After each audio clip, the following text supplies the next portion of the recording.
man, I'm not somebody full of courage. I'm not somebody who needs to even be thanked. It is a pleasure to spend my time and energy and to pour out my will, my essence, my energy on a worthy cause. I am incredibly honored to be so prominent in the fight for human liberty.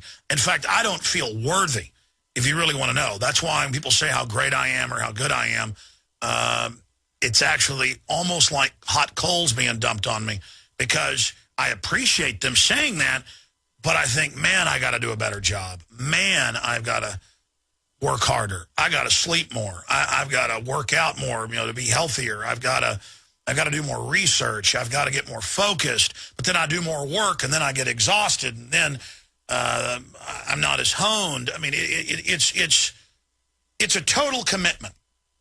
We're going to go back to Bob and your calls right now, but I wanted to get Bob's take on what I'm saying and see if he's experienced this in life as well. I would imagine he has. It's just that you realize how short life is, and you just want your children to have a good future. And as angry as I get at myself for not doing enough, do you know what it's like to look at people who have no idea what's coming down and to see them totally focused on things that don't even matter, and that they laugh at those of us that are informed?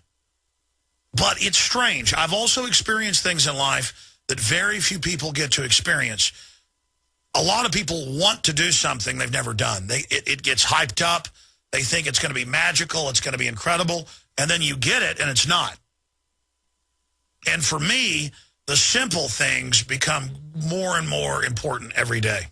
Just sitting and reading a book, watercoloring with my children, going fishing, just sitting on the back porch, stillness, quiet. And then I think about the general public totally sold out to Madison Avenue, feeling inadequate because the television told them so. They've never met big top rock stars or the biggest Hollywood stars there are. They've never been invited to the most elite parties. I mean, I turn these things down 9 times out of 10 because I'd rather just be home. I'd rather be here researching. I'd rather be here fighting. And I'm not saying, oh, look at me, I'm a big man. I've broken through to the other side. I'm telling people, don't feel inadequate because you're living in a little apartment. Don't feel inadequate because your hair's falling out. Don't feel inadequate because you don't have the latest trendy clothes. Don't feel inadequate because you can't take that Hawaii vacation. The world is all around you. Mystery, beauty, the secrets of the universe. And I've been wanting to talk about this all week and just got busy with the news and didn't get into it. I have had a taste of things that most people never had. I've had people land and pick me up in private wide-body jets. I've known the biggest rock stars on the planet. I've known some of the biggest film directors on the planet, some of the biggest movie stars on the planet, most of which you never even hear me say their names. And sure, it's interesting. It's kind of cool to be sitting across the table for somebody you've seen in the movies and get to know them and find out they're real people. But then you find out they're just like you, and they're interested in what you're doing because you're their hero. It's really weird. And then you realize there's nothing more. The system always sells you in that there's got to be something more. The system always sells you on that you are worthless. The truth is you're powerful, you're interesting. And I see so many people who just marvel at someone that is famous. And I know, Bob, you've known a lot of famous people, been one of the biggest silver and gold brokers, wealthy man, Malibu, all that stuff. Do you agree with what I just said? I couldn't have said it better. And some of the things, even though I've been involved in this for over 50 years, some of the things that you've discovered already, it took me probably 10 or 15 years longer to discover them than you have. But that's not surprising because the alacrity of news and things that are going on things today. Are sped up now. It's already been trailblazed.